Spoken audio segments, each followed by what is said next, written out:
Welcome back to the Navy Sports Magazine. Time now to throw the light on women's lacrosse. And Kayla Harris, local product from Broadneck, joins us. And, so far, people know who you all are now. There's a target every time you all go out on the field. Florida knows who you are, Boston College knows who you are. Have you sensed a different intensity, especially from other teams, as it pertains to competing with you all now based on the success that you all achieved last year? I do have that feeling every time we walk out on the field.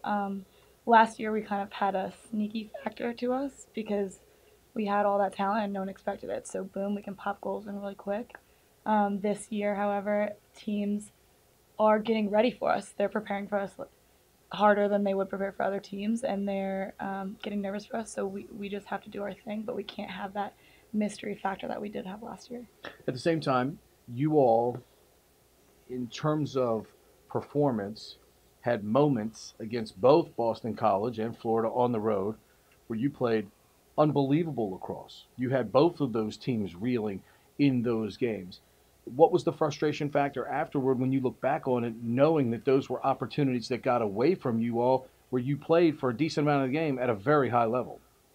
I think that's a tough one because we've been thinking about that for a long time. But one thing that will come to my mind is we know that we can play at that high level, and we just need to connect it for 60 full minutes. So and I think what can attest to that is how early in the season it is.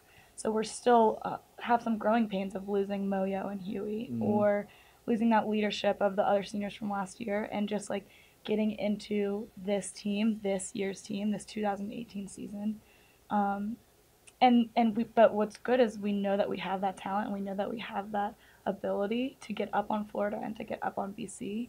What we just need to do is connect that for the full 60 minutes. What makes a difference the way it did late in the second half and then in the overtime sessions on Saturday? Because in this case, Colgate played very well, gave Yes, you all they did. everything they possibly could. They're up 12-9 midway through the second half. What made the difference, though, for you all that allowed you all to be able to come back and then eventually win that game in overtime? I think something that helped with that Colgate game is learning from that Florida game, learning from that Boston College game, and having that spark and that mental ability to say, no, we're not okay with this. We're going to come back. We are the better team. Let's prove it. Not necessarily prove it, but do it for ourselves. And we know that we deserve our win, and we work so hard that we want to put that out on the field rather than hide it in practice. And Jenna Collins said, this is our day. Let's do it. And she happened to be the girl to have that winning goal. And it could have been anyone, but her leadership was able to take the ball and just take it to the net. I So, was going to say, when you have someone like that who leads by example every time. I mean, anybody, we talk about it all the time. Anybody can go in a locker room and knock over a table and scream and yell and throw things around. But the best leadership in sports is someone that goes on the field and does it. You all seem to have such supreme confidence in her that mm-hmm. anytime that ball's in her stick, she's going to get you whatever you need, whatever the moment calls for. Is that a fair observation? Yeah, that's definitely a fair observation. I even said to Jenna, I was like, Jenna, you can do it all. Like, we have so much confidence in you, and she will do whatever it takes to get the team to win. But it's not just Jenna, and it's Julia, it's Blake, Mm-hmm. it's Kelly Larkin. But it happened to be Jenna that game, and I was not surprised at all. And it could be anyone else on the field. Natalie Irwin stepped up that game. She had a nice goal. She was transitioning the ball very well the whole game. But with Jenna, it's give me the ball, I can do this. And that's what we needed in that moment, and she pulled through. Is that the beauty of especially this roster now?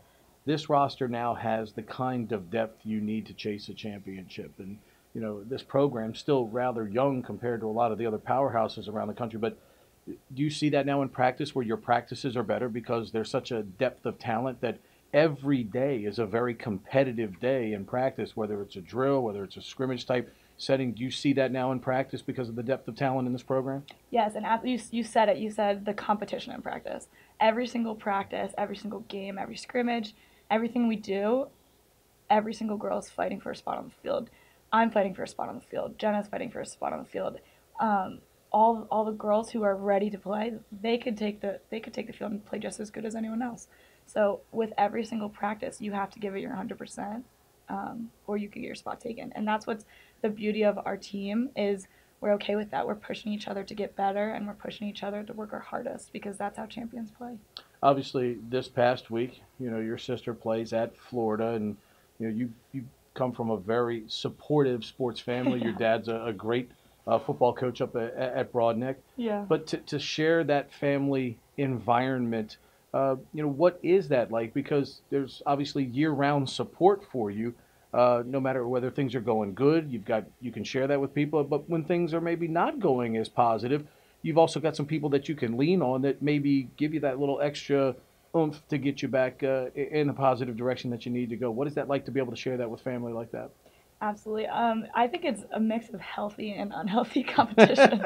My sister and I have, I mean, growing up with a twin, we've always been at each other's throats trying to get the one up on each other. And But is so, that good though? Because I mean, look, I mean, let's face it. One of the toughest things to teach is being competitive absolutely, yeah. and competition. So is that maybe? I mean, I'm sure there's some negative parts to it at times, but isn't that generally a big positive? Because I'm sure that's one of the first things coaches look for in an athlete is that competitiveness. I think so.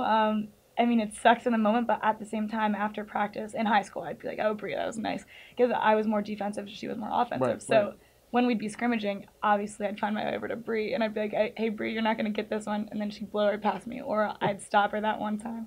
And I think it would make lacrosse more fun, make me have more an investment in it, and make me love the game because I had someone to share it with, and that was Brie every single time. Did it So also make the two of you better though? Because you know, I mean, heck, even y'all could go at any time somewhere, take your sticks somewhere, and work against each other and make yourselves better. yeah, and she's someone who I could not only do that, but I could pick her brain. I could be like, Brie, how could I improve this play? Like, for example, with the Boston College game, Brie was behind a computer watching the entire game.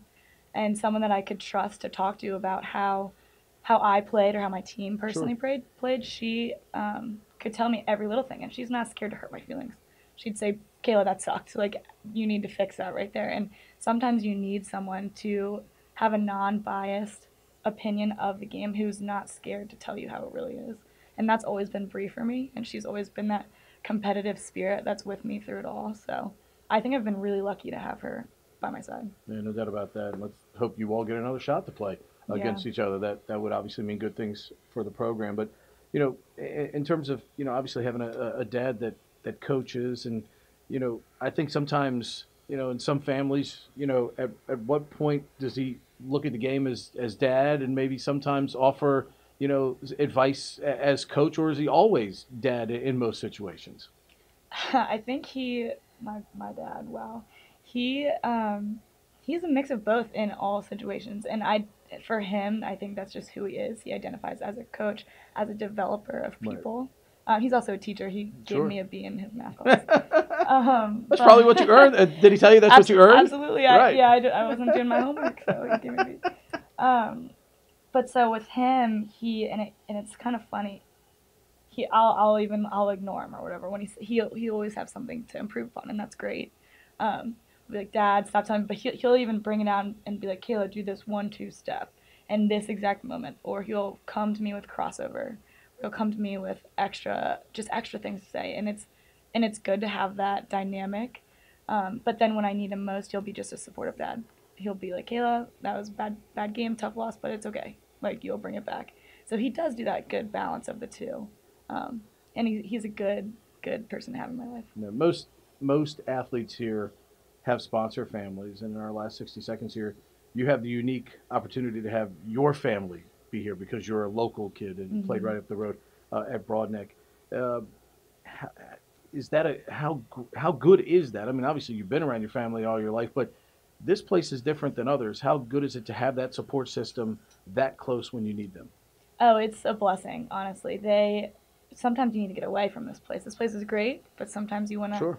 just clear your mind and just do nothing. And I'll call my mom and be like, "Hey, can you bring me dinner?" She'll bring me dinner right away. We'll have a nice, calm, relaxed dinner. Or on the weekends, if I just want to go home and sit with my dogs watching TV, it's right there. It's really a blessing to have that outlet to go to, and my friends will all use it too. They'll come over for the weekend or something. So it's really good to have them there, and they're always willing to do whatever it takes.